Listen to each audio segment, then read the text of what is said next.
I just got the test results. What caused Jeanette to become mortal was the massive dose of beta blockers and norepinephrine caused by her emotional trauma. It means that we've been doing the right thing all along. And I've got proof positive. Nick, we're going to have a baby. Give me 2 shots of cocaine. Sorry. You were so say it again. Okay, go. Give me 2 shots and a line of cocaine. I'll be ready. You'll be ready. Hi, I'm Rachel.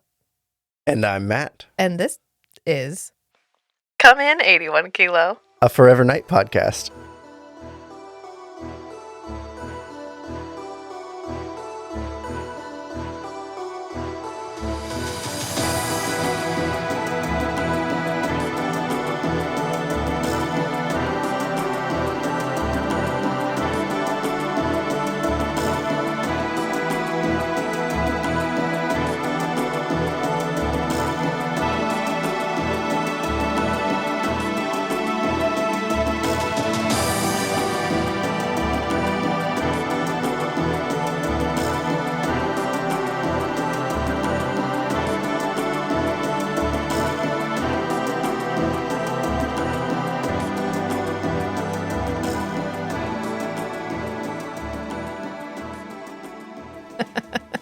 Okay, we're back. Welcome back, friends.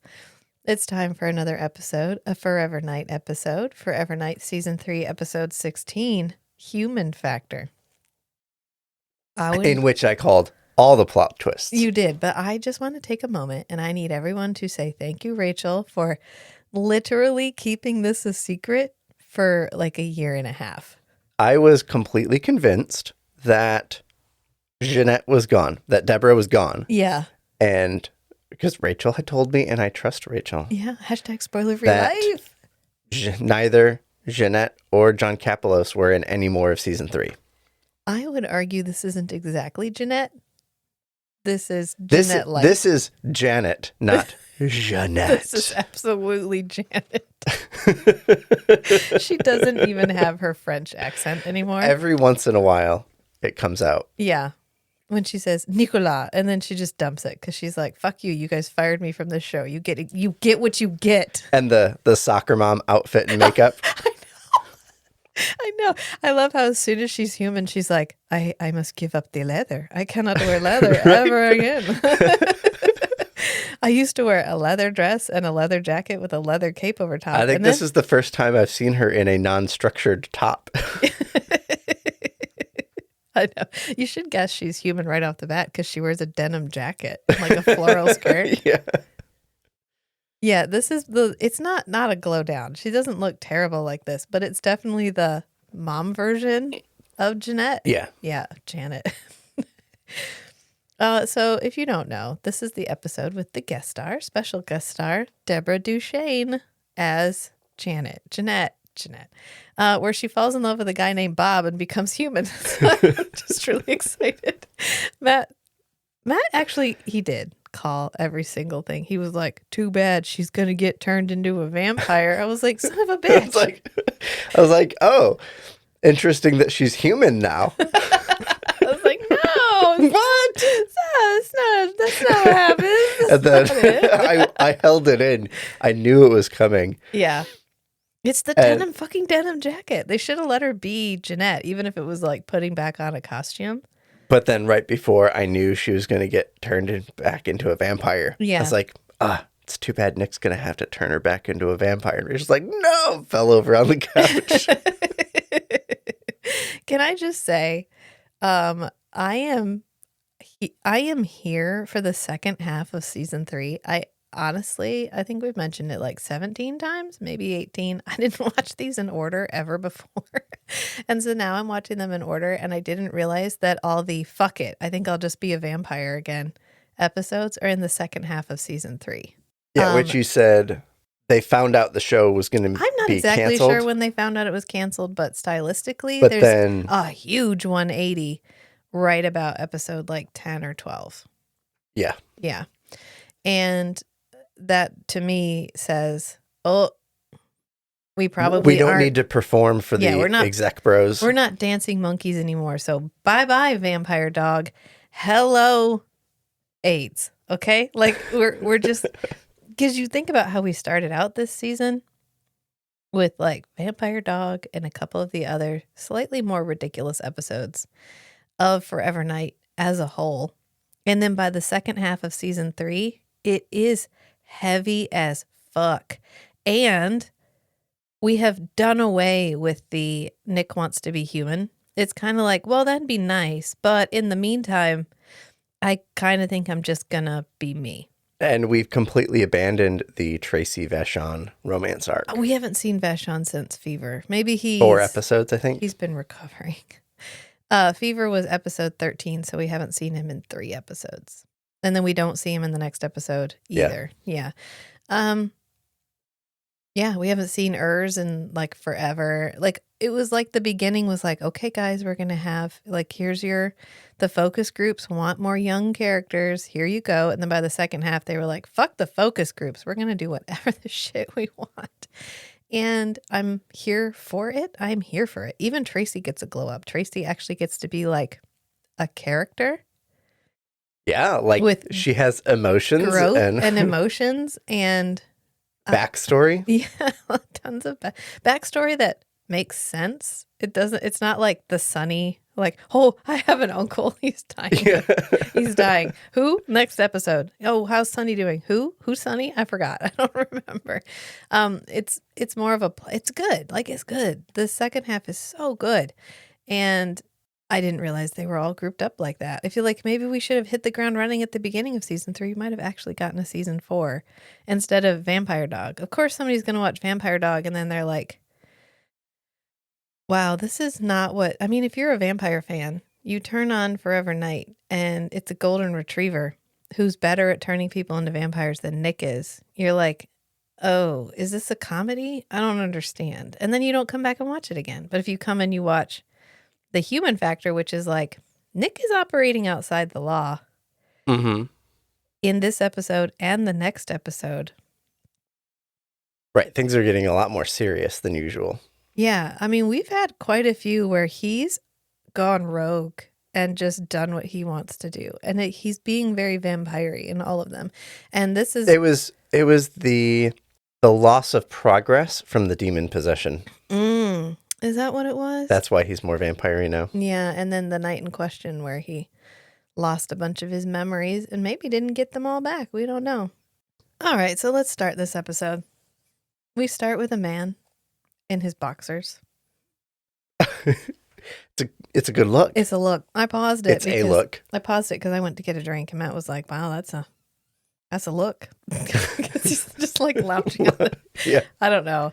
I love how Garrett Wynn Davies is literally the most clothed person I've ever seen ever. And yet every time there's any kind of a guest star, they're like, would you like to just wear boxers? And he's like, yeah, you want me to eat snacks while I do it? And they're like, fuck yes. And I wish this television show would get an HD upgrade. I'm just going to put that out to the universe. We can't get a reboot. Can we at least get a Blu-ray? But honestly, I thought he was eating snackies and holding a block of cheese, but I actually think that it's an envelope. But when you first see it, it looks like he's holding like a block of cheddar. Like, Yeah, he's holding this little manila envelope, like face onto the camera. yeah. And when he sits up, he turns it sideways. Oh, Yeah. okay, it's an envelope. But Right. There's something in there. But yes, it does look like a block of cheddar cheese Yeah. Like, without the wrapper on. wow. I mean, Matt has literally done that. So It's not it's impossible, not unreasonable. unprecedented. Yeah. I was like, oh, he's eating a block of cheese. Oh, okay. And he's got like the most psychopath way you can eat out of a bag of chips. It's like ripped down the middle in the back so he can just stick his hand in the top. That's how you know he's a bad guy. Yeah. Nobody eats chips like that. And he ends up yelling into the bathroom for whoever's in there to hurry up. And you see steam coming out of the bathroom. I don't know, maybe Vashon's in there. That would have been a better twist, but it's not. Oh, yeah. Just hypnotize the guy into thinking it's a woman. And then there's a knock at the door, and he walks over, and he opens the door, and he goes, "What the hell?" And then a woman starts speaking French to him. And then And I thought, oh, that sounds like Jeanette, but she's not in the show anymore. Yeah. Aw. And then we saw a silhouette through the window, and it's like, oh, that kind of looked like Jeanette. But, oh well. Yeah. What a coincidence. And then the credits ruined it. They were like guest starring Deborah Duchesne, and Matt goes, it was Jeanette. And I was like, what? No. What? No. Yes. Absolutely yes. And then she shoots him. So pew pew. And then goes through his briefcase and doesn't find what she needs. So she takes the key out of the envelope that's on the bed next to his body. So good thing he didn't have this stash anywhere. He was literally watching TV, eating snacks, clutching the envelope with the key piece of evidence in it while waiting for the woman in the bathroom to get out so they could apparently do something about his boxer shorts. I don't know. I don't know if this is post-coital or pre-coital. If she was like, wow, I feel dirty, I think I'm going to take a shower. Or if it was like, honey, wash up before we do this. And so the woman then comes out of the bathroom and sees him dead. And she looks up at the window, and the person who shot him is in the window, and then runs off. And then we go to the intro. Bottom. That's the setup. This guy dies. His key gets stolen. We witness a moment of seeing this woman and then off. And then we come back and it's the crime scene. And we actually start with them holding up this badge that says Arson Squad. Mm-hmm. And this guy's name is LaRouche. LaRouche. LaRouche. I don't remember what his first name. From Quebec. From Montreal. Yeah. Yeah. And they're like, the lady sitting there, she's like, I don't know. We felt a connection. We decided we would take a chance. It was just a one-night stand. I don't know what to tell you guys. He was here from Montreal for the night. He was not immediately repulsive, so I figured I could probably hit it and quit it. And here we are, witnessed his murder. I don't know what to tell you. And yeah, then the guest credits spoiled Jeanette's return. Mm-hmm. Ugh. And the lady, they're like, well, can you give us a statement? And she's like, I mean, sure, yeah, I'll go down, but can I get dressed first? And they're like, fair. Nick is like, yes. Do you really need to? I mean, that's fine if you want to. And then Tracy goes, memo to Tracy. It's rough out there in dating land. Can I get dressed first? Memo to Tracy. It's a jungle out there in Dateland. I mean, yes. Yes, then, yes, now. Memo to everybody. Okay, yes, Tracy. This wasn't even really dating land. This was like, go to a bar and pick the least worst thing in the bar. Well, that is a style of dating. I guess, yeah. And if it works out, yeah, then you know you're at least sexually compatible. Right. And maybe you have some more dates. And I wonder if he was going to hold the key through the whole thing. Obviously. Honey, can you put that down? No. No, it's part of what turns me on. It's my key. I call it key. The key to the money. The key to my money. Oh, is that a euphemism? No. Oh yeah, I guess if he's just here with like a woman he picked up at the bar. Yeah. Why is he flaunting the key? Exactly. What? Exactly. Yeah, that's what I'm saying. Why was he just clutching this envelope? But whatever. And I love how we've boiled Natalie's role down at crime scenes to just walk up to Natalie next to the body. She announces the cause of death and then leaves. So she goes, it was a small, Nick walks over to the body. Natalie's standing there as she just stands next to everybody. And she goes, it was a small caliber, couple of shots. He either knew his killer or she was really fast. I have now given you all of the information you need to solve this crime. Goodbye. And then we go back to poor Kathy. Although she does get some more. She gets some stuff. She gets some more serious conversations later. She's in a new television show. Somebody messaged me and sent me a picture of her. She's in like Law and Order Toronto. Oh, nice. Yeah, Toronto as I guess the asshole lawyer that always steps in and keeps them from being able to do their job. And I'm like, oh, I'm so happy for her. Like, I know I love seeing her get roles that aren't, I'm the quirky grandmother who's so silly, ha ha ha. Or I'm literally here just to provide you enough information to move the plot forward. I like it when she gets to be like sassy and funny or mean or whatever, just to be different. Yeah, I could see her as a good, like, charismatic asshole. Yeah. Who thinks they're doing their job right. Because everyone else is just cowboying it. Yeah. Yeah. Yeah. we kind of leave the crime scene and we get some montage time with LaCroix podcasting about how winter is the bleakest season. Barren, bleak. Winter is the kindest season. The heart will not melt in winter. Chilled by the cold, we are spared the grief, the sorrow, the messy emotion of life. Winter is solace for the lonely.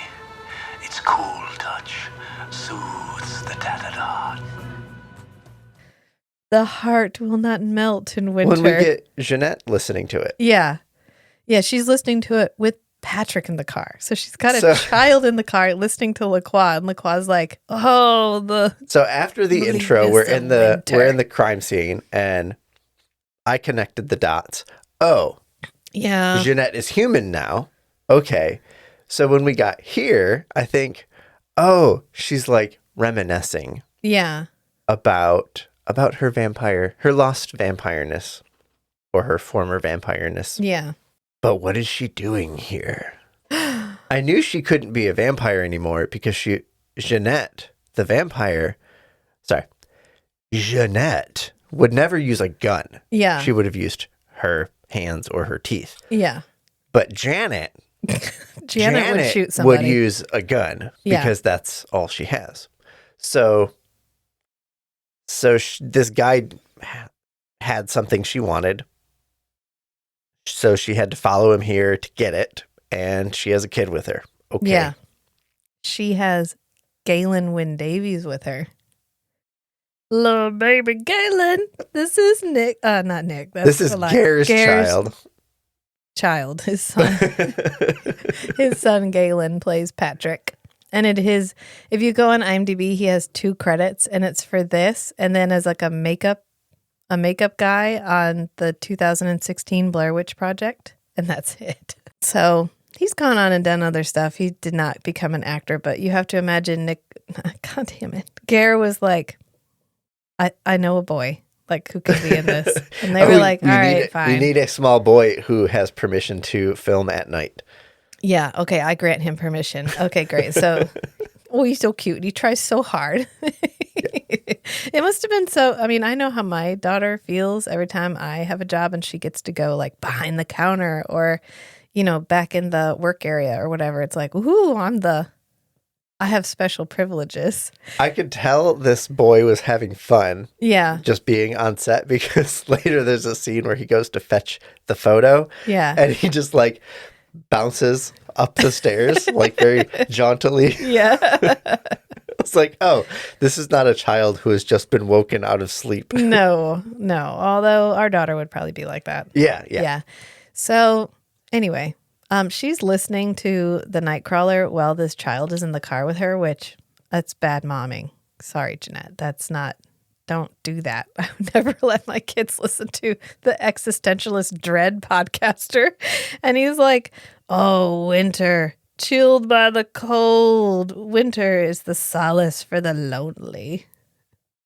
And I wonder if he's only local or if she can get him in Montreal. It's probably just local. They'd have to have like a repeater situation set up. And then we get a flashback. This is pre-internet radio. So she hasn't even heard his voice in however long it is since she left. Like a year. And we get a flashback to Jeanette selling the club to LaCroix. And she actually gets to be Jeanette. Like she gets her hair coiffed and she gets like dramatic makeup. And she's actually not selling him the club. She's just handing him the deed. Yeah. And she goes, it has sheltered me and allowed me to shelter others, to be a mother to strays.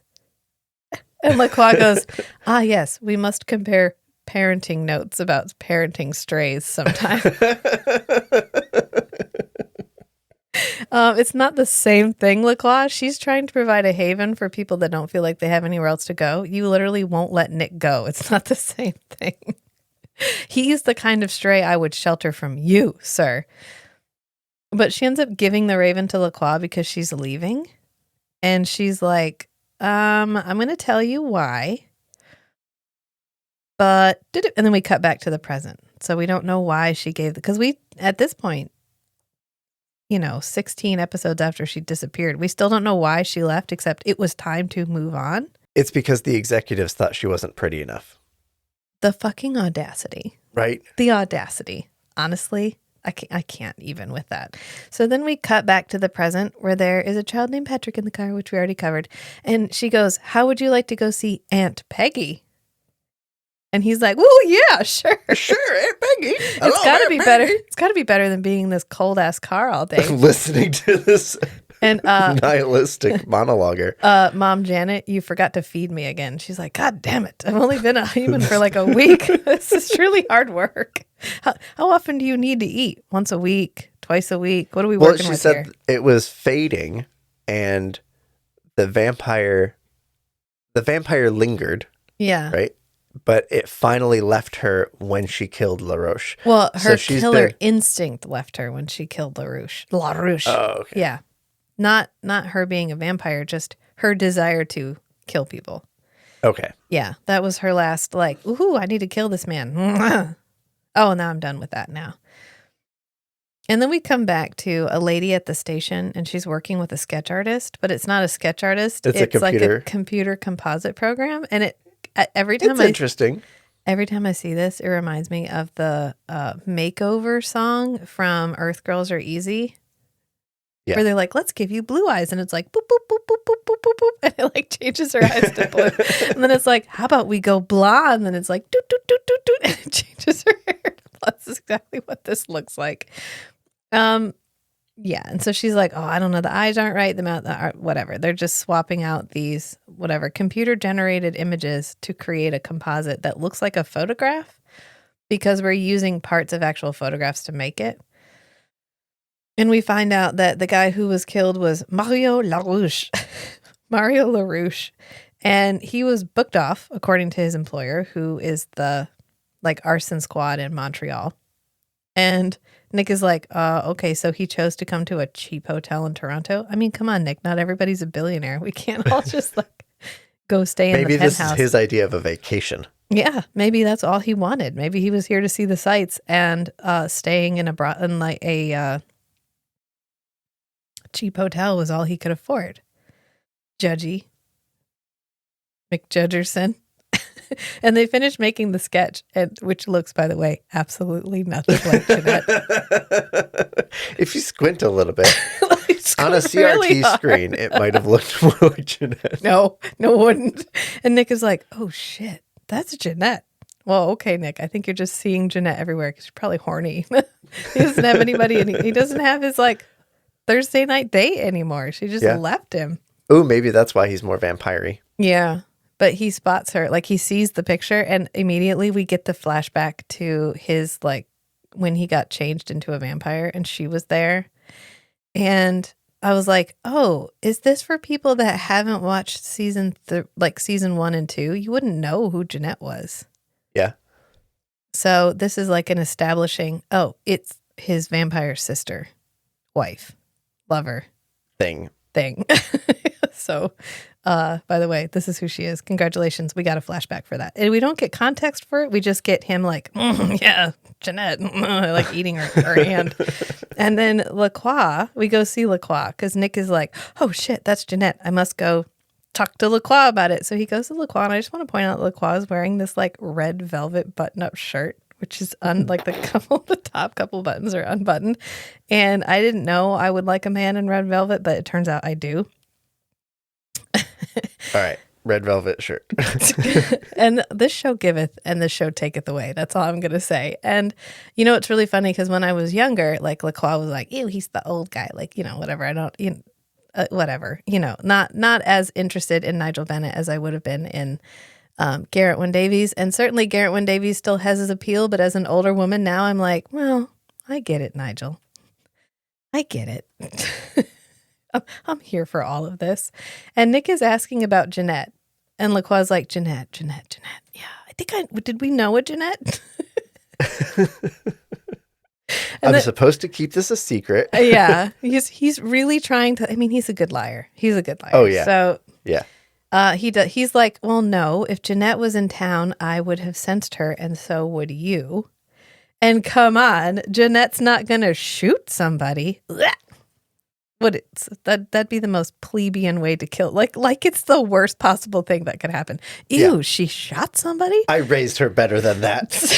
She should have killed him with her fucking teeth. And LaCroix ends up having a flashback. And it's the same flashback to when he got the club. And she says she's starting to doubt herself. And that's why she's leaving. Because she's starting to question who and what she is. And he's like, fucking Nicholas. And she goes, I actually have been fucking Nicholas, but that is not the problem. I'm claiming that's unrelated. Yeah. She goes, I like what I am, and I don't want that to change, but I don't want to end up like Nick. I don't want to end up questioning like all of my choices over the last 8 centuries. Like we keep saying 8 centuries. She's 2 centuries older than Nick is. Yeah. We couldn't even fucking remember how old Jeanette was. Blah. Y'all get it together. And she just said she needs some distance. I mean, that's fair.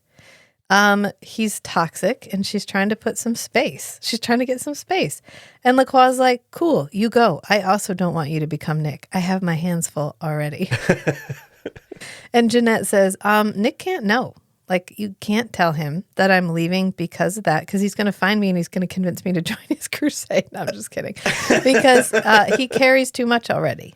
Like, he already questions himself. Yeah. He already has enough guilt about literally everything that happens in his life. I don't need him to add this to the pile. And then she tells LaCroix, be sure there will always be a place for strays here. And he's like, well, you just gave me the deed and you didn't ask me that before you gave me the deed. So I don't know. Maybe it's not binding.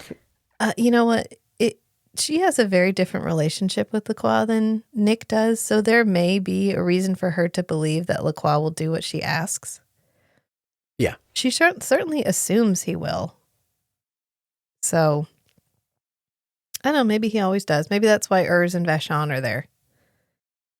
Oh, as strays. As strays. Yeah, that's possible. And LaCroix comes back from the flashback. He must have just drifted off, and Nick is like, oh, okay, I'm just going to give him 30 seconds. I'm familiar with this. So just going to, okay. And this then is what it looks like from the outside. Oh, he's back. Oh, okay. And he goes, she didn't tell you why? And LaCroix goes, I never asked. He's telling the truth. Yeah, he did not ask. She volunteered that information. Technically correct is the best kind of correct. Yes. LaCroix, rule number 17 for life. Technically correct is the best kind of correct. And Nick leaves. He's like, I'm pretty sure you lied to me, but I also know that my chances of getting the truth from you are 0 to -10. So you will double down on your lying and then forget you said anything at all. So I'm leaving. So Nick leaves to go drive around on wet streets for a while, just morosely. Think about life. And then we get this weird ass LaCroix transition. I don't know what's happening here, but he is podcasting in his little podcasting studio, which I told you was a giant window and looks out on the studio or on the club, which means everybody can see LaCroix sitting there talking into a microphone while they're at the club. Yeah. Yeah. And we transition between him sitting in the booth and then him outside in the Raven, but he's like right up next to the camera. So this is like LaCroix doing like a selfie video. Yes, he's vlogging. while floating around the club. They're like, what's he doing? Shh, just let him do it. And there's no cell phone, which means he's holding a whole ass camera in his hand and has it turned towards himself. Yeah. Like, oh, I'm still going to put this on the internet later. Well, he is in that forum with all of the serial killers, remember? He's Rosebud, so he has an online presence. He's a pioneer of internet content generation. Yeah, he is. He's a podcaster. He's a video blogger. What would you expect from the world's oldest troll? Except to always keep up with the medium best suited to trolling. Yeah. Yeah. Absolutely. Oh, Nick won't come to me. I shall troll him over the airwaves. Oh, Nick won't come to me. I shall videotape myself chastising him and put it up on the internet. But I'm never going to specifically mention that it's about him, so people will feel like it applies to them. So really they'll feel a personal connection. I think that Lacroix would love every parasocial connection that he's ever made with anybody. Absolutely. Yeah. Oh, you think I'm actually your daddy? Well, That's come fine. on over. Well, come on over. I have a surprise. It's death. The surprise is death. I mean, yeah, he is the world's oldest troll. That makes absolute sense. But what he's vlogging about is he's continuing his winter rant about how she's left to be forsaken and alone and face the chill of winter alone. Because he's like, Jeanette is alone. She's lonely. She's frigid. She's frosty. It's winter. I mean, come on. Okay, we get it. All right. She's like cold and lonely. And she left because she wanted to remain cold and lonely. And she wasn't feeling it anymore. And then we see Jeanette, and she's sitting in this car, still listening to Lacroix. And she ends up getting shot. Like the car gets shot up in a drive-by. Yeah. And then we cut to Nick arriving back at his house, which I always love the scenes of him coming back to his house at dawn when he's got his little sunglasses on. Yeah.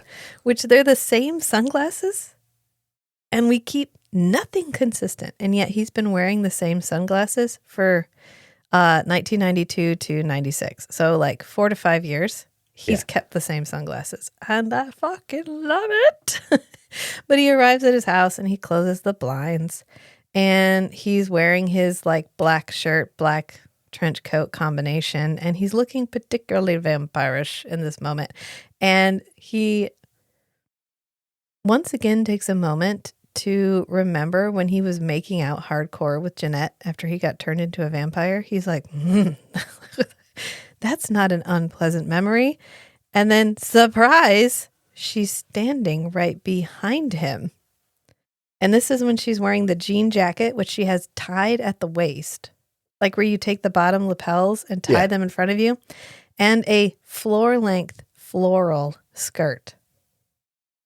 So she has fully metamorphosized into Janet, the housewife. The soccer mom. The soccer mom.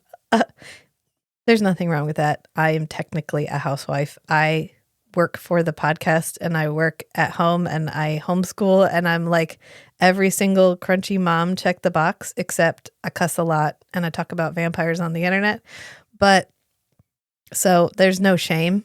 I also dress like that. I'm wearing sweatpants that have Care Bears on them right now. And my Nightcrawler shirt, my how about that? Yeah, my CERK merch shirt and my 4XL sweater that I got on clearance from Walmart. So I literally do not have a platform here. I just There's no judgment. There's no judgment here. It's just hysterical that we went from... It's the contrast. We went from season 1 Jeanette, who was like sex on a stick, okay? It was stringy, well-fitted, like custom-made garments with like stellar hair and makeup, and that bisexual lighting in the Raven where she was hiding behind chains all the time. She was like a goth icon, okay, in season 1.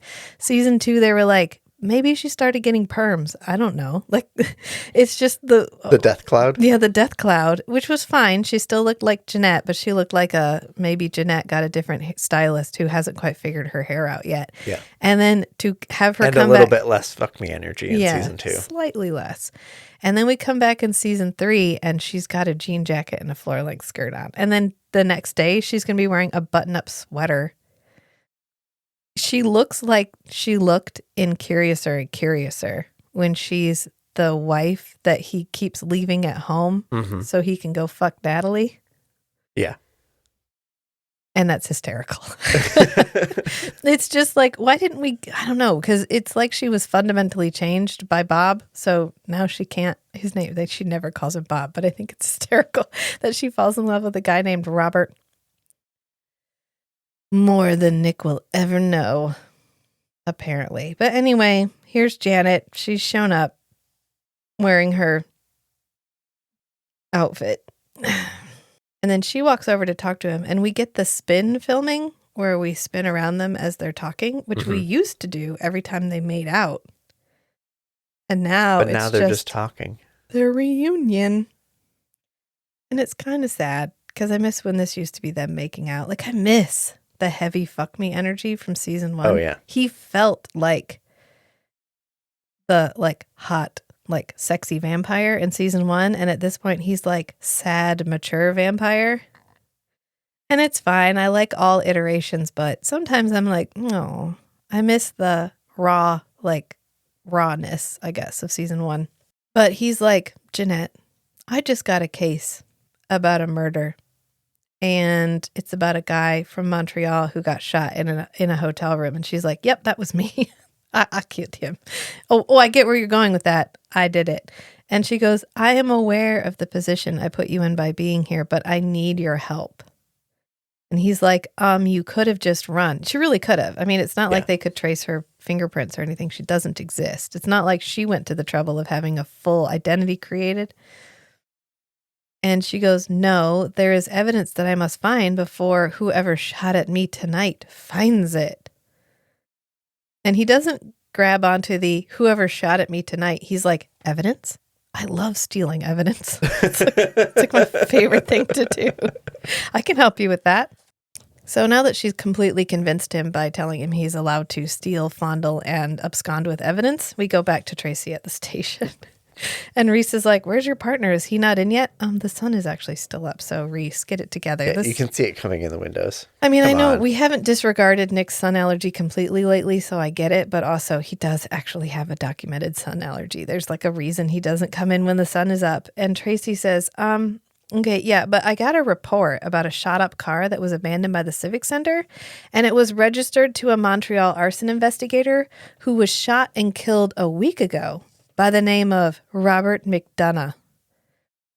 And Reese is like, oh, do you think it's linked? Oh, no, I think 2 random arson investigators from Montreal showed up in this. One got murdered, then the other showed up here and was in a skeezy apartment and got murdered, and I don't think these 2 things are connected. What the fuck do you think? Why do you think I told you? Tracy just goes, maybe. Yeah, maybe. And then we go back to Jeanette and Nick, and this is when Jeanette's waking up because it's night now and they can go out. And she's wearing her button-up sweater and her floor-length skirt. Do you think that Deborah Duchesne was like, I'll come back, but I'm going to wear my own clothes? Maybe. Yeah. Deborah, if you're listening, we all miss you and everybody wants to know what happened to you. So, drop me a line. Just saying. Okay, so I get that. We don't get that question a lot, but that's like everybody's question is what happened to Deborah. I mean, I get it. I get why you would just be done and not stay connected in any way. There's no imperative of connection just because she's in this television show 30 years ago. Right. But also, like, I don't know, I just hope she's still okay. And Nick is like, well, I'm going to book off work because you promised me I could steal evidence and that's what I want to do. So I'm going to help you do that. And she goes, I mean, yeah, but I did ditch you with no explanation. And I'm kind of sorry. And Nick is like, did you really intend to never see me again? Yeah, I'll book off work. Oh, I said I'd help. Jeanette, tell me. Did you really intend never to see me again? No explanations. I thought it was best. You were wrong. Like, you were never going to come back. You were never going to tell me why you left and you were never going to see me again. You ghosted me. She fucking ghosted him. And he's like, why? Why'd you do that? And she goes, I thought it was best. I mean, that's what he was going to do to Natalie and Black Buddha. He was just going to disappear. Yeah. And she's Because he thought it you were- was best. Yeah. She's like, you were just going to go. And he's like, well, I kind of thought it'd be the best thing for you. And she's like, you mean for you? It was going to be the best thing for you, Nick.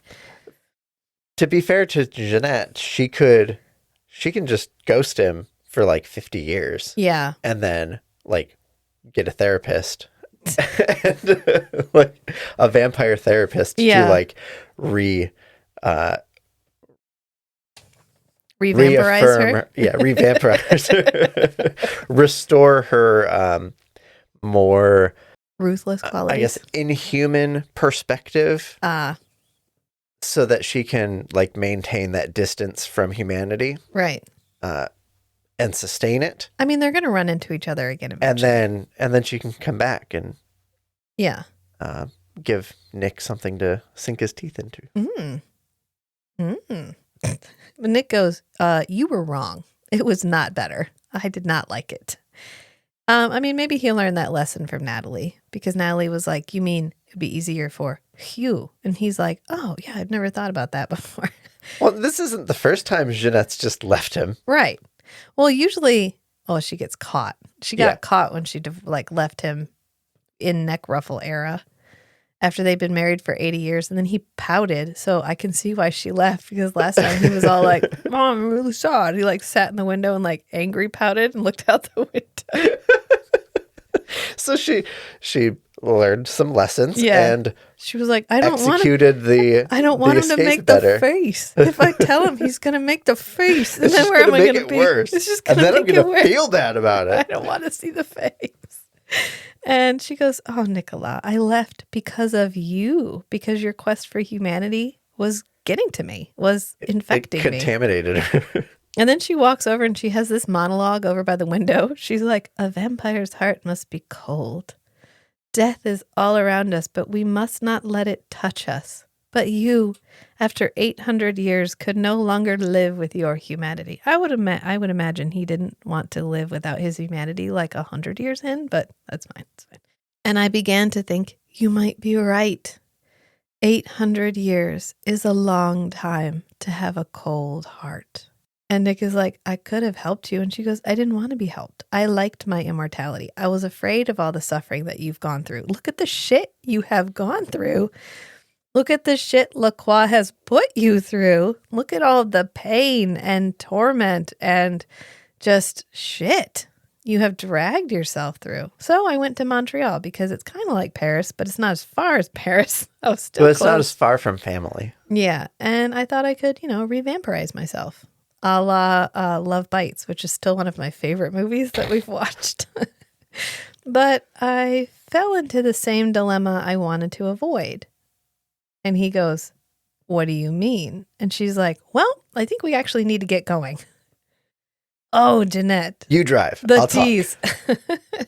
And we find out that a Toronto real estate developer was paying LaRouche to set fires, and then he gets to collect $50,000 in cash for every fire he sets. And it's in a locker. And falsifies the report on. Yeah, and it's in a locker, and she has the key. But there you go. That's the entire reason why all of this is happening. And Tracy, in the meanwhile, has found out that Robert, the guy who owned the car that got shot, has a sister who lives in Oxbridge. And he's like, she says, maybe I'll go visit her. Oxbridge is near Toronto. Yeah, it's like a suburb. And she's like, I think I'll go and talk to her, and maybe we can figure out if these two things are connected. Oh, yeah, good job, Tracy. It turns out when Nick isn't there, Tracy actually does police work. Hey-o. And we go back to Jeanette, and Jeanette is saying that LaRouche framed a, quote, friend of hers, and now she needs to prove his innocence. And Nick is like, okay, so you killed a guy, and now you're going to find the evidence to clear your friend. How humanitarian of you. Yeah, that was exactly the way you should have gone about this, Jeanette. And she goes, Nicola, I don't need your sarcasm.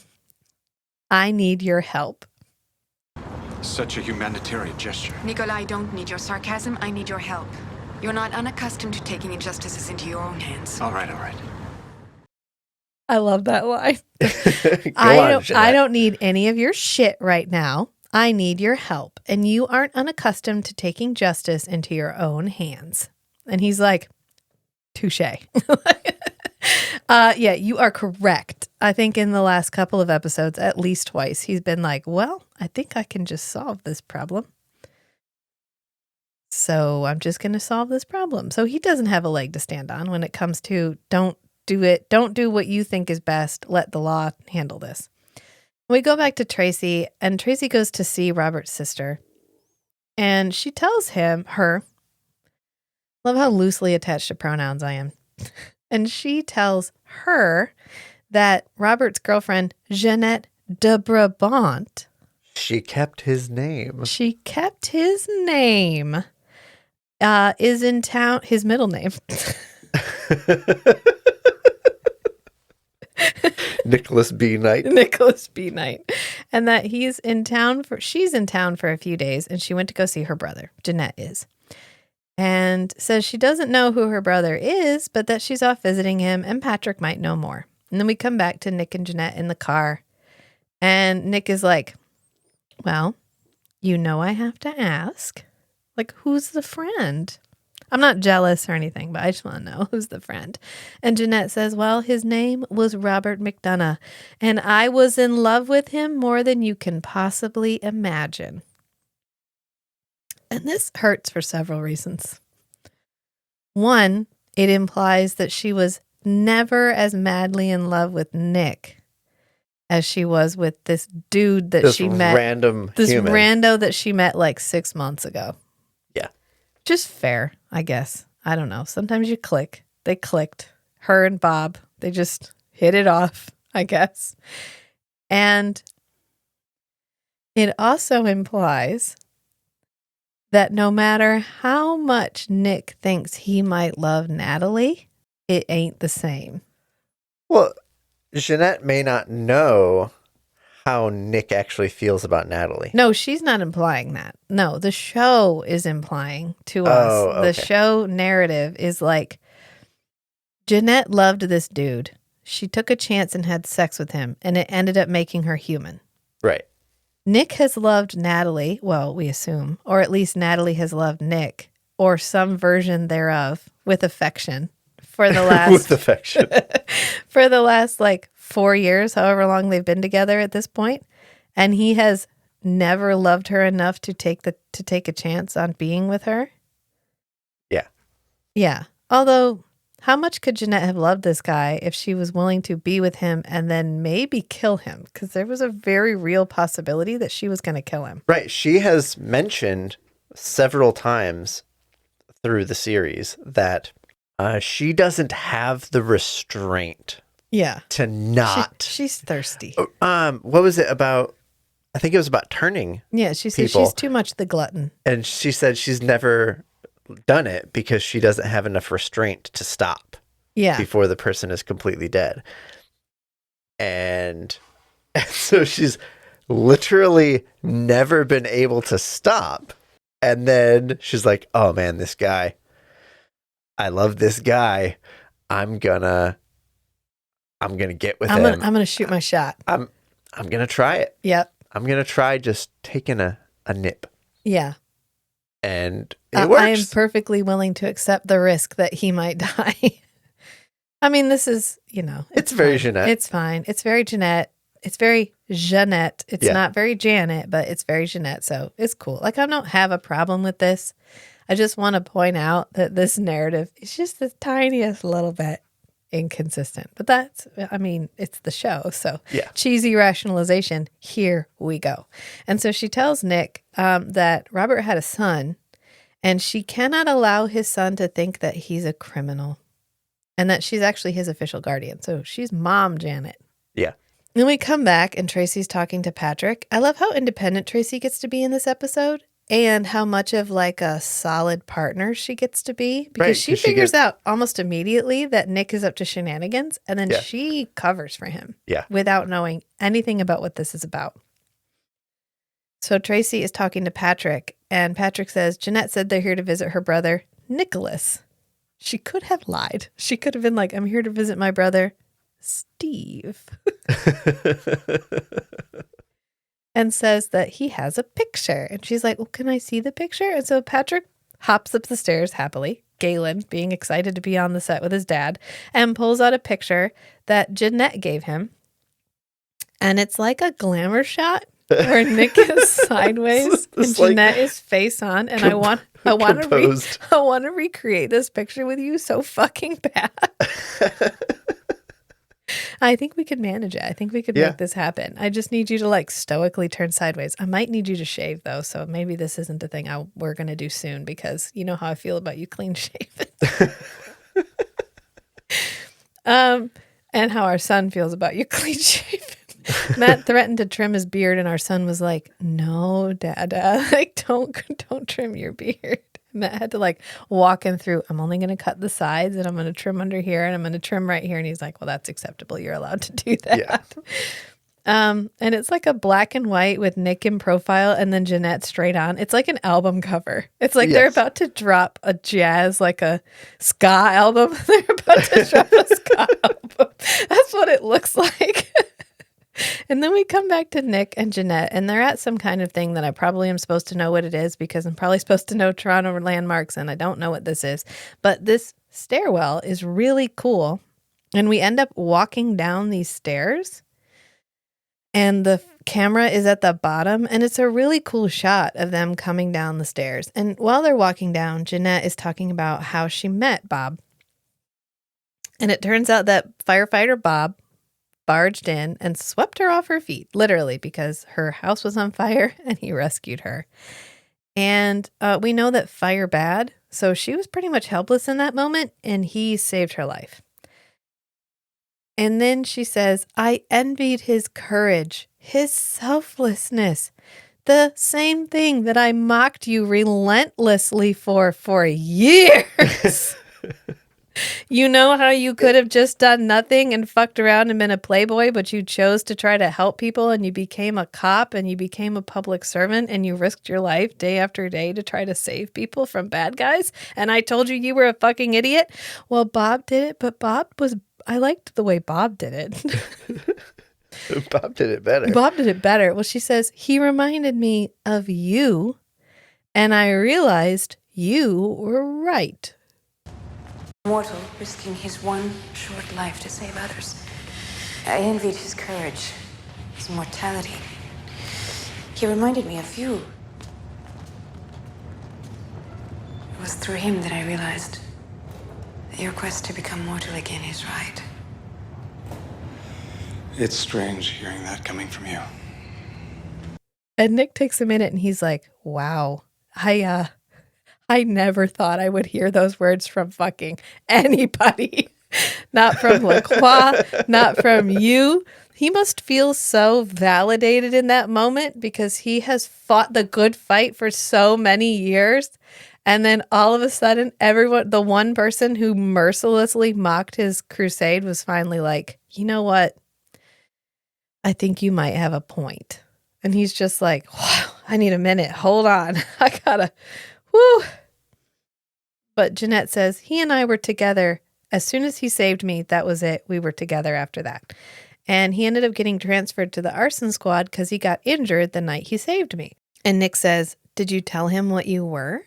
And then we get this flashback to her telling this tale to Patrick. And she's About Napoleon. She's already wearing jeans and a sweater, so she's already started her transformation into I think it's Janet. the same sweater. I think it's the same sweater. And it's about Napoleon and his sister, and how his sister smelled like herring, and she used to beat Napoleon up, and don't underestimate a woman's strength, and blah, blah, blah. And then the kid goes to bed, and Robert's like, so Napoleon's sister smelled, huh? And she's like, yeah, terrible. Everybody smelled back then. And he goes, wow, you tell those stories like you were actually there. And she's like, what if I were told you I was? I was.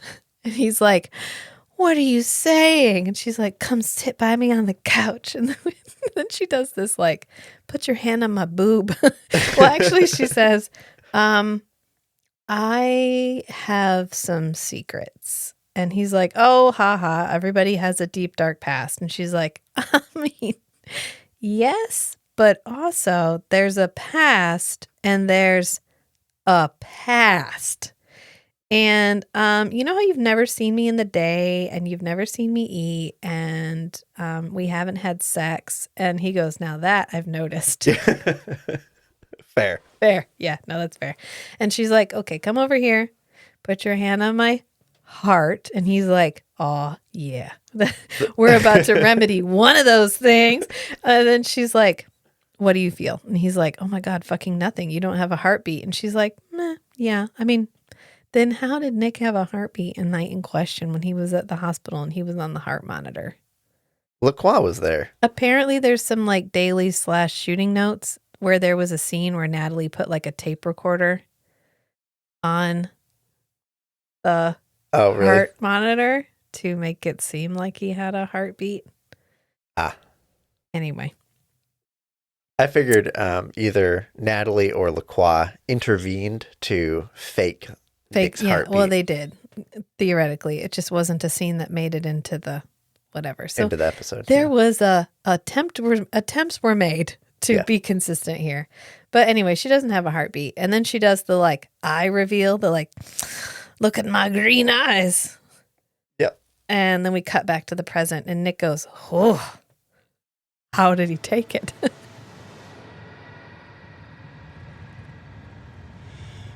How'd he take it?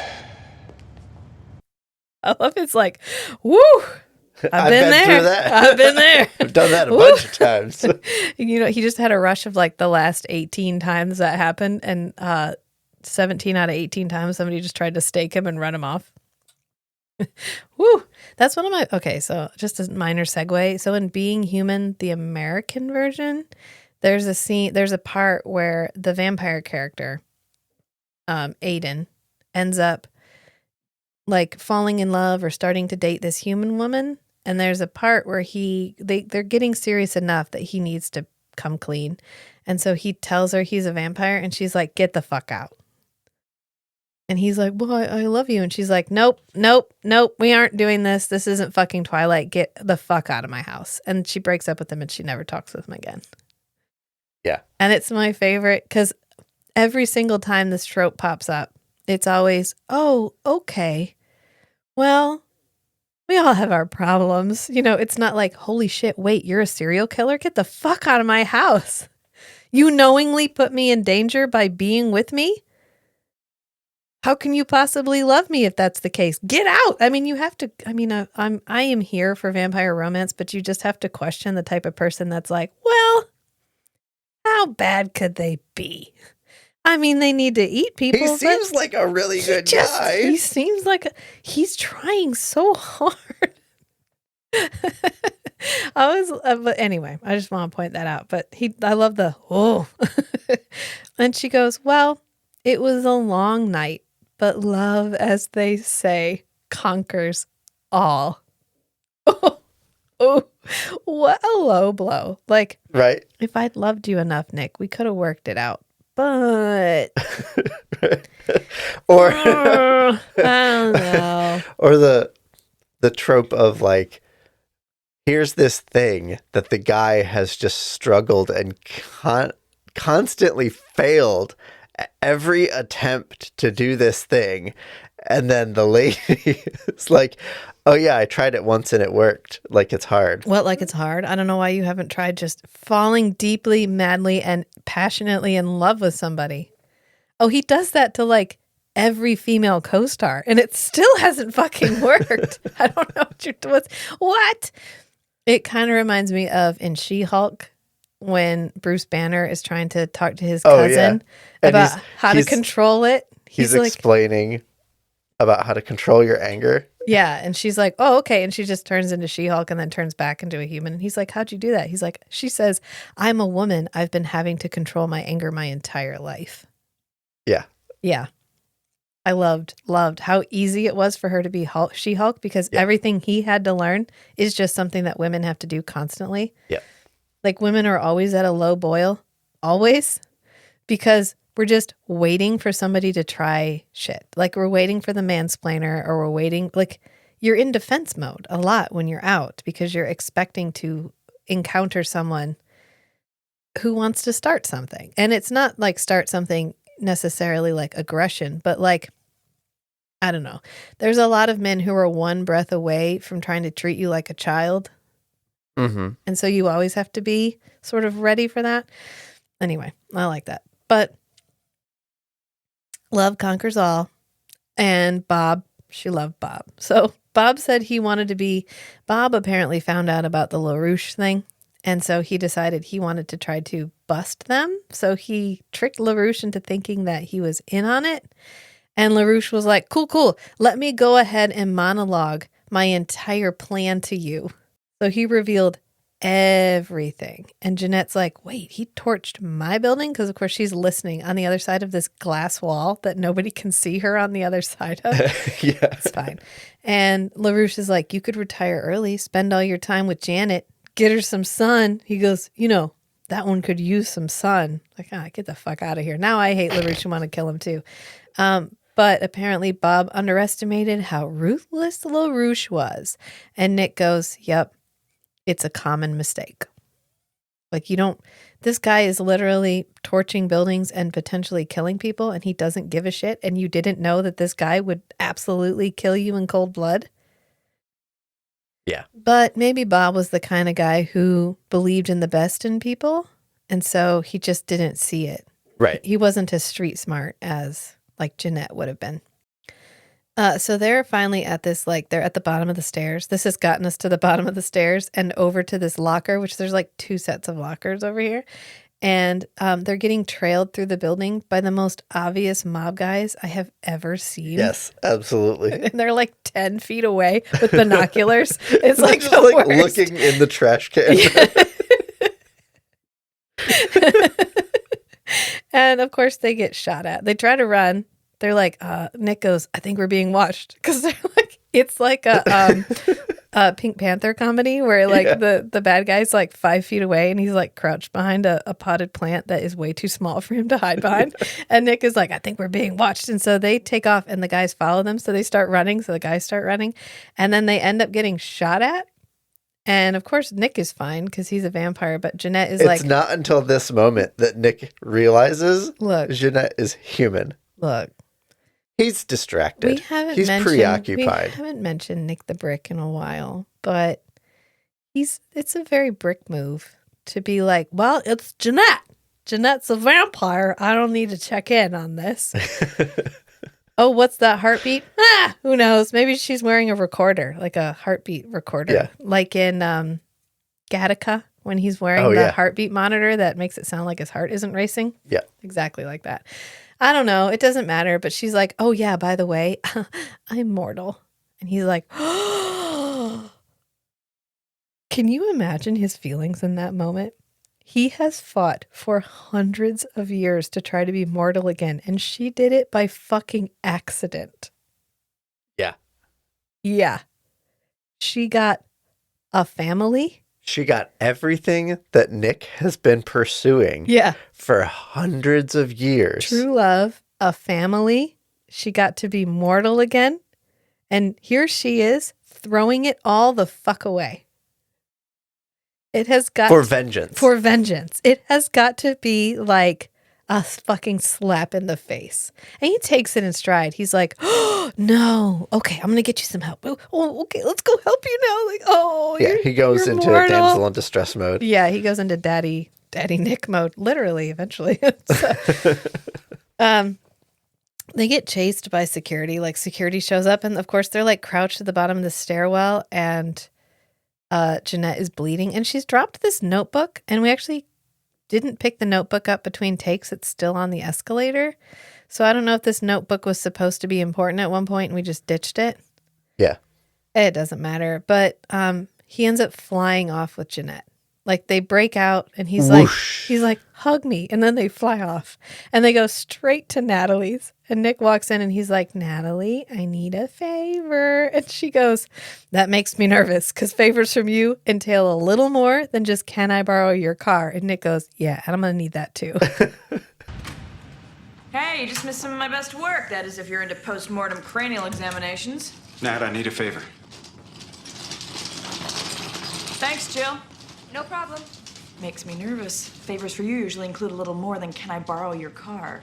I'll need that too. And then he brings in Jeanette.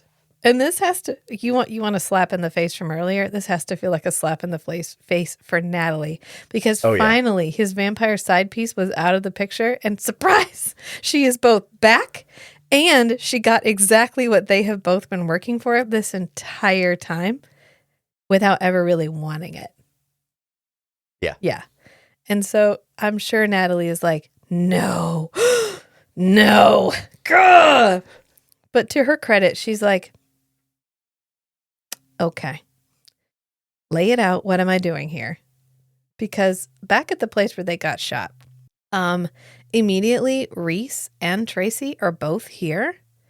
I don't know why this doesn't have any obvious connection to the LaRouche Robert McDonough case. So why? And there's no homicide. Nobody died here. Just Right, people there was got just shot shots at. fired. Yeah. So I don't know why they're there, but they're there. Maybe because outside this building is where that car got shot up. Maybe. Yeah. And the security guard is standing with Reese, and Reese holds out the picture of Jeanette, and he's like, "Do you know who this is?" And the lady goes, "A lady looks like that? You remember her?" Feels like a dig. It feels like remember how you said she wasn't pretty enough to be in this, and you were fucking Wrong. delusional. You were in Delulu land when you said that. Well, lady looks like that. You don't forget her. Thank you, security guard. Agreed. Okay, sure. And Reese goes, okay. And then Tracy walks over and she's like, well, they said her friend was tall, blonde, dark coat, answer to the name of Nicholas, no idea who he could be. She knows exactly who this fucking is. Yeah. Because she already has that picture. She already knows that Nick is helping. She's carrying around a photocopy of it. Yeah. Yep. Yeah. And she goes, well, we have our eyes on the hospital. If they show up there, we'll find out. And Reese goes, do you get the feeling this is way more complicated than we thought? And then he turns to walk away and Tracy goes, Captain? And he turns around and she goes, you know what? Never mind. Tracy did not have to do this. Nick has Cover been for Nick. pretty shitty to her in the last couple of episodes. And then all of a sudden, she's willing to cover for him. And I respect her deeply for this because she doesn't know his side of this. And she's waiting to figure out what his side of this is. She never gets to find out. Well, but she trusts that Nick will maybe explain it to her. Yeah, or at least that what he's doing is the right thing. Right. That he wouldn't do it if it wasn't the right thing. Her trust is completely misplaced, but it is there and it exists. And then we go back to Natalie, and Natalie calls out Nick for involving her in this cover-up of Jeanette's crime. So not only did the vampire who has consistently treated you, quote, with affection, bring his long-lost vampire paramour here to see you, but she's also committed a crime which you are actively involved in covering up, and now you're asking Natalie to give her medical care. That's a lot. It's a lot. And Jeanette goes, I'm sorry I got you involved. And Natalie goes, how comforting. Now, I don't want anyone getting me wrong here. I think that we all know that I'm not exactly against vampires regaining their mortality. But how the hell are we going to explain this? You're protecting a murder suspect. Correction. Confessed killer. And here I am sewing her up. And what? Forgetting to file a report? Nat, take it easy. Oh, I would love to take it easy, Nick. I'm sorry I got you both involved. How comforting. Like, fucking thank you. I really appreciate the sorry. That's going to save me when IA comes to figure out why I gave you medical treatment when I should have been turning you in. I have to imagine Natalie is quietly raging. I would be quietly raging. And Jeanette tells them that she knew she was going to be mortal the first time they made love. Oh, yeah. She knew the transformation was possible. This whole reveal feels So it's like twisting the fucking knife is what it is. Jeanette walking in is stabbing Natalie. Yeah, right in the heart. gut. In the with affection. Right? Yeah. Pew, right there. And then the story of how it happened. I knew the transformation was possible the first time we made love. Twist! And then we cut to a flashback of Jeanette in this little silky thing. I don't know. And I guess they're supposed to be like making love in front of the fire, which feels on brand. It's fine. And then she bites him and she stops. And then Jeanette goes into this monologue in front of Natalie and Nick where she's like, his blood and his dick were both inside me. You know that feeling, Nicholas. It's unlike anything a mortal can experience. And it's just like rubbing it in. Like, oh, you wouldn't understand, Natalie, but there's this That she's squirting rubbing alcohol in the lemon wound. juice just right there, right in the face. Because she's like, you wouldn't understand what it feels like, but there's this really erotic moment after you feed on somebody when you can like feel them inside your body, and it's just like, oh my God, like I can't explain it to you. And Nick's over there like, please stop. And she goes, blood calms our hunger, but his calmed my heart and made me feel warm inside, like it calmed my vampire. And Natalie's just standing there like, you, God fucking damn it. Like, I just hate everything about this. And then she's like, every time we made love, which was like, so, oh my God, like all the time, like just so much sex, so much incredible sex. And I just needed less and less each time. And I just knew we were meant to be. And Natalie is like, are you telling me it was fucking fate? It was fate. And all it took was a fated mates and a little restraint. That is all that is required to become human. Fuck you. She's so upset. Like, this has to feel so like, and Nick is just back there like, do I love Natalie that much? Am I willing to take that chance? Because I could probably convince her to take that chance. Do I feel like I want to? All they'd have to do is hook up, Yeah. and then he has to drink some of her blood. Yeah. And it's and hold 50-50. back. Either I kill you and it doesn't work, or I don't kill you and huzzah, look at that. Well, and Nick has demonstrated that he has the ability to restrain himself. Yeah. And so he could even prepare Natalie like, hey, if I'm not stopping, Stake me in the heart. like pull out the cross from behind your back or whatever. Squirt me in the face with garlic juice. Yeah. God, Here's some holy water in a spray bottle. Like, Just just spritz him. give me a Yeah. spritz before I go too far if I don't let go, and then pretty safe chance, Yeah. and then at least Natalie gets a chance, Yeah. and Nick can find out, okay, do I feel like my vampire's being calmed or not? This feels like the expert level version of let's go out on a date and see if it works. And if it doesn't, we can just go back to being friends, which is always a lie. You can never go back to being friends. Mm-hmm. I feel like as soon as Nick bit her and tried to use her as a way to become human by using his love for her to warm his cold, dead heart, how do you go back when that doesn't work? Yeah. Yeah. It's like the most final end to will they, won't they ever. So I can kind of see why he's not willing to take that chance, because he would lose every part of Natalie, even if he didn't kill her. Right. And is it his love? Well, was it Jeanette's love for Bob, or was it Bob's love for Jeanette? I don't know, but there was Or actually both. more, which they kind of forget about. But at the very end, she says, no, there was one more thing, and it's them walking, and then he gets shot. And she tries to bring him over, but it doesn't work. So she ends up she screams in she rage. ends up taking the last of his life. Yeah. Because she's trying to change him and it doesn't work. And she goes, it's as though 800 years, because we forgot she's 1,000 years old, of repression had bubbled up all at once. And I thought I was going to die. And I kind of did want to die, but instead I just became mortal. And then she says, but the killer lingered. The killer lingered until I killed LaRouche.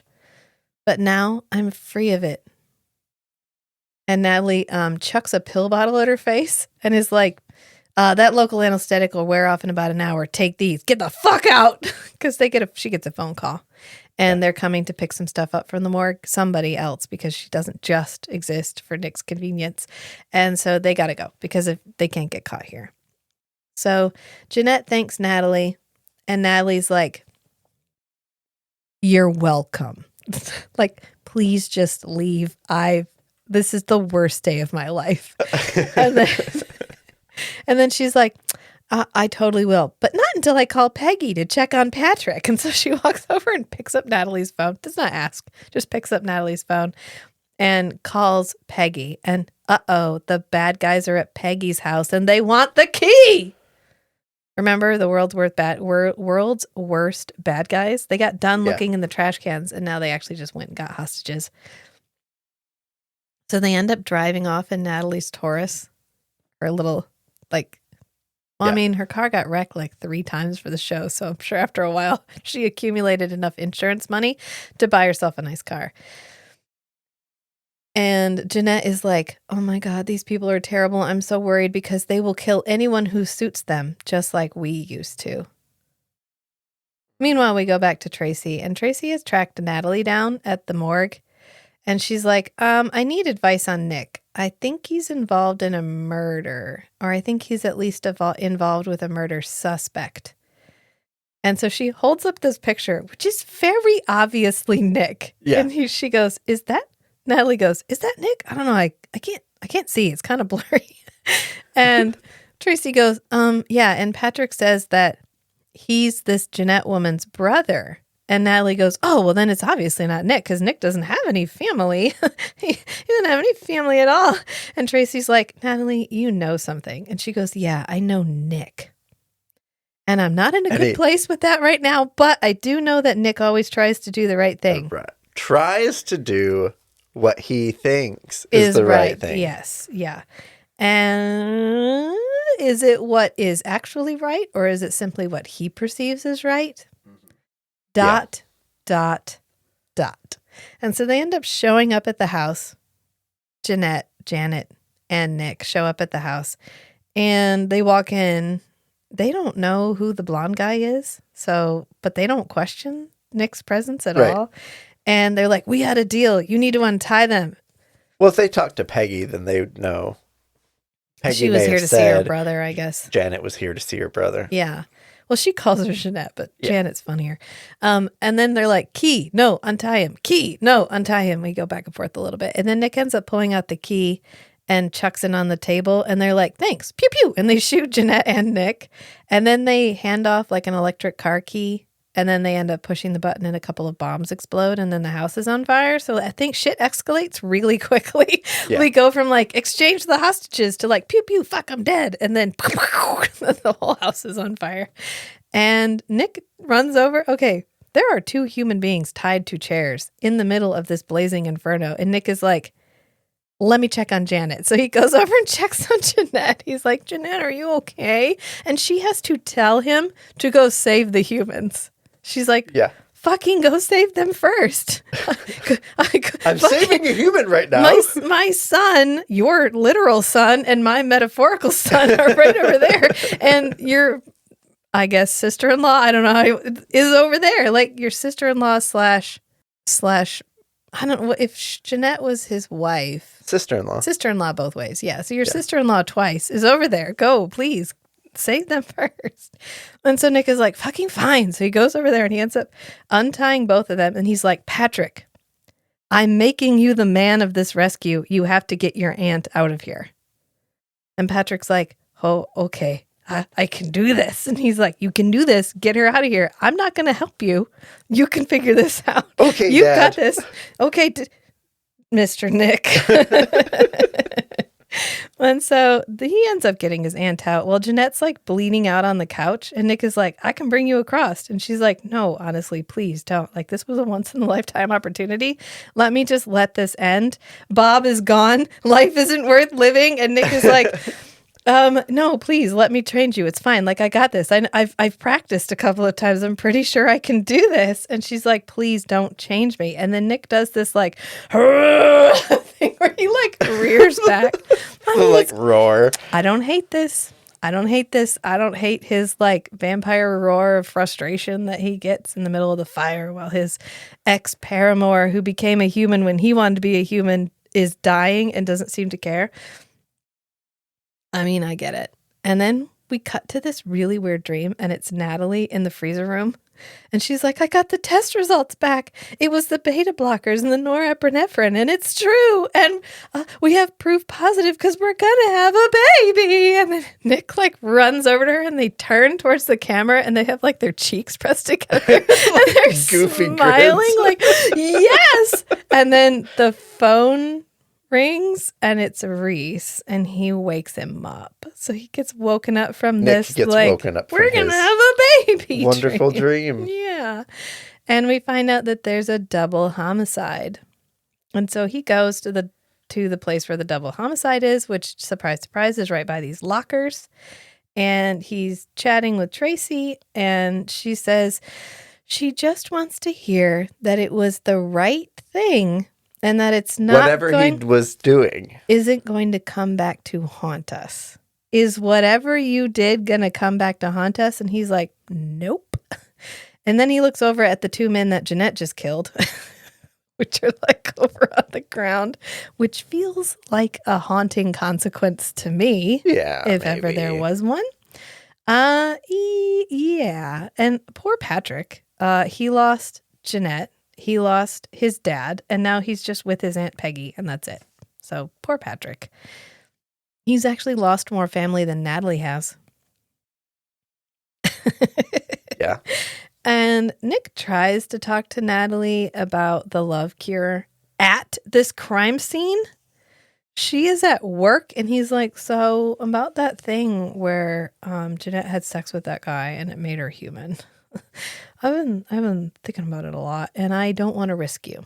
I don't want to risk our friendship, our just friends forever ship. And Yeah. Natalie's like, I mean, okay, yeah. I mean, I keep telling myself those were extraordinary circumstances, and we can't possibly hope to reproduce them. And like, I get it. Okay, fine.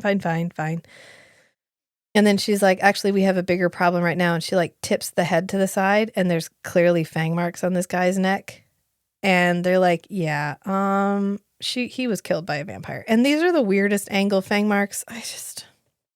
Okay, I was thinking if the vampire was behind the person and Yeah. tilted their head to the side, That would work. then that's how the fang marks would line All right. up. And, Well, let's go with that. and we've seen in a lot of flashbacks, that's how Lacroix, Jeanette, and Nick typically Attack people. attack people. Yeah, that's fine. It's fine. It doesn't matter. And they found the evidence to exonerate Bob. So Bob's legacy is cleared. Yeah, Bob's name is cleared. Jeanette got her Patrick revenge. doesn't need to live in shame of his father. Yeah, Patrick is taken care of. Jeanette got everything she wanted except a death as immortal, because Nick was like, this feels petty, okay? Yeah. This feels like some petty, but I didn't want to lose you. But like, this wasn't about you, Nick. This was Right. about her. And she Right. said He no. could have taken her to the hospital. Yeah, that she said no, which feels, and so when, I mean, that feels like denial of consent. So when you changed her, it was against her will. So who's the good guy Yeah. in this? Hashtag not you. So Lacroix, we go back to Lacroix, and he's like, strange how things turn out, huh? And it turns out he's at Nick's apartment. But Nick has apparently told Lacroix all about it, because Lacroix says, well, she gets what you've wanted all along. And then, funny fucking story, you're the one who takes it away from her.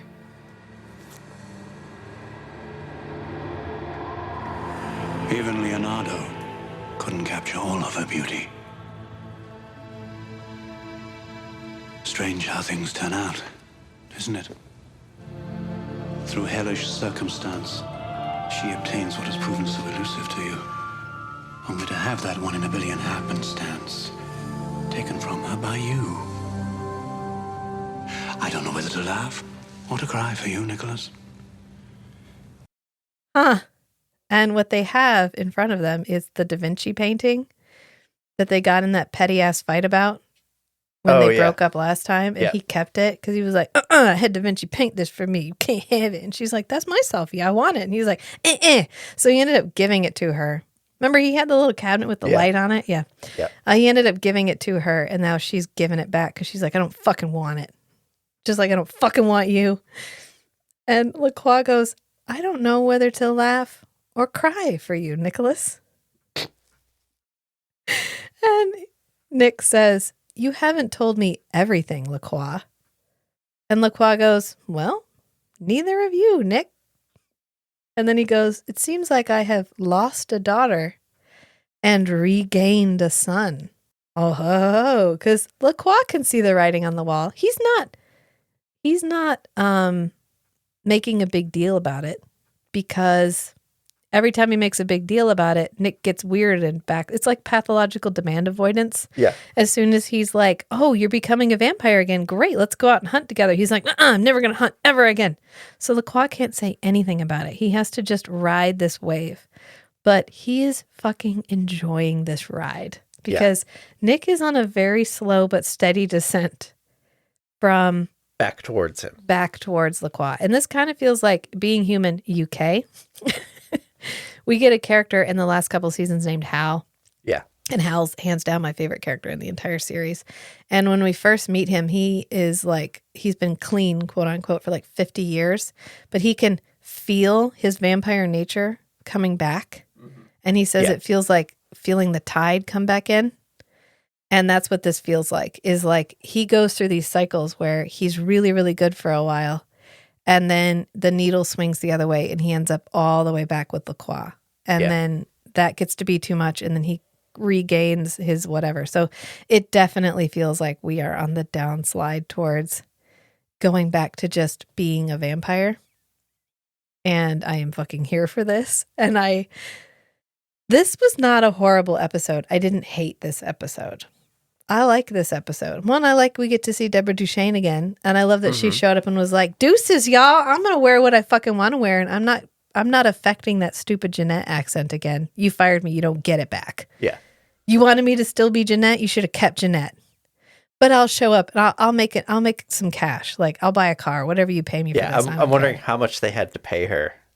I guess I hope it was a lot. Guest star pay is higher than regular cast pay. Which, funny story, that's why Uhura was the highest paid cast member of the original Star Trek series. Right. Because they wouldn't allow a black actor to be on the cast. She couldn't be in the series cast.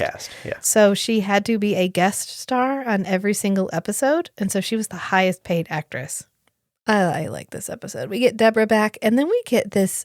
This is just another nudge down the slippery slope of Nick ever so slowly leaving behind this. I feel like season 1, we got a lot more vampire vigilante, where he'd fly after people and he'd land in front of their cars and shit. But he was always reluctantly using the vampire in pursuit of justice. Right.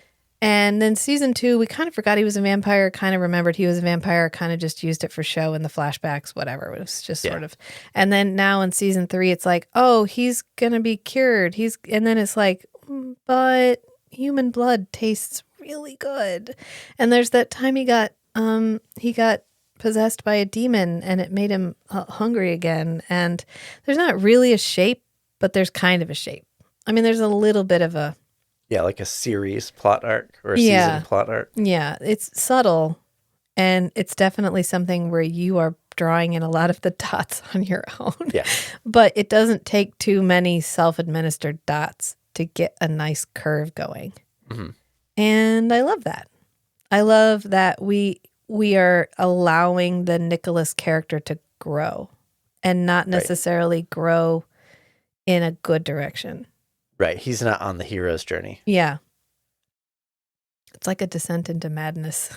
Yeah. I'm fucking here for it. Like somebody who's been sober for a long time who's like, I'll just have one drink. Yeah. And then they're like, I'll have another drink. Yeah. Okay. What could getting drunk on Saturday really, how's that really going to bother Right. I've gone 2 weekends in a row where I just had 1 or 2 drinks. Okay. So maybe I'm better. Maybe I can handle it now. And then they just steadily sink. Yeah. I love vampirism as a metaphor for addiction, so that works great. I like it better as a metaphor for addiction than I do as a sexual predator. We've had that discussion, but that's my least favorite interpretation. I love vampire as metaphor is My favorite. yeah. Monster is metaphor for being othered or for like different things that affect the human condition, like It's addiction the and mental monster- illness is It's the perfect. fantasy version of what Star Trek does with aliens. Right, exactly. A sandbox. It gives you a Yeah. sandbox to play with where these things feel achievable without it being like, oh, this guy's depressed. You're like, no, he's not depressed. He's a ghost. Oh, this guy has anxiety problems. No, he doesn't. He's a werewolf. Ha! Or like the one thing we don't get a lot of, and you and I were having a discussion about this morning, is like the female monster, which is why I lamented the loss of Jeanette. Yeah. Because it's like female monsters as a metaphor for like the embodiment of feminine power, and how we don't get a lot of female werewolves, especially because they are like the denial of all feminine power. Like It's a reversal. I guess a female werewolf is the inverse of everything that is like mainstream feminine. Yeah, and we were talking about this yesterday as well. Is there's a book series where the vampires are like allergic to the sun and crosses and shit because they were convinced that they were by the tricked. Catholic Church. It's a pretty good book series by Christopher Golden. I think it's Saints and Shadows, and it's an interesting concept that they actually like they can shape change, so they can become fire, they can become all kinds of stuff. So when they go out in the sun, they literally just immolate themselves. It's all in their mind. And it feels like a metaphor for at a certain point in history, men got together and came up with like, okay, we're going to start convincing women that they're the inferior gender. And for Because some they're reason, too scary otherwise. for some reason, we fucking believed them, and we've been believing them for way too long, ladies. Way too long. I'm sorry.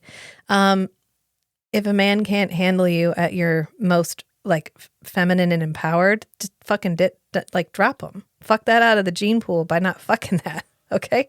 I don't know. I think I've talked about that in like the last 6 pods we've done, but it must be weighing on me right now. Maybe because of the coming American like election that's coming up and all the shit that's happening with like reproductive rights, where we are allowing these white men, these old white men, to dictate what I can and cannot do with my body. And I have a 10-year-old daughter, which means I'm anywhere from 2 to 4 years from having a daughter who's capable of having a child. And that means that I live in a country where there is a real life possibility that she could be 12 to 14 years old and pregnant, and I could do nothing about it. Even if it was the result of sexual assault. Right. And we could be like jailed for trying to get help. And I have also gone through in vitro fertilization, and we just had that whole thing where now frozen embryos in certain states are considered babies.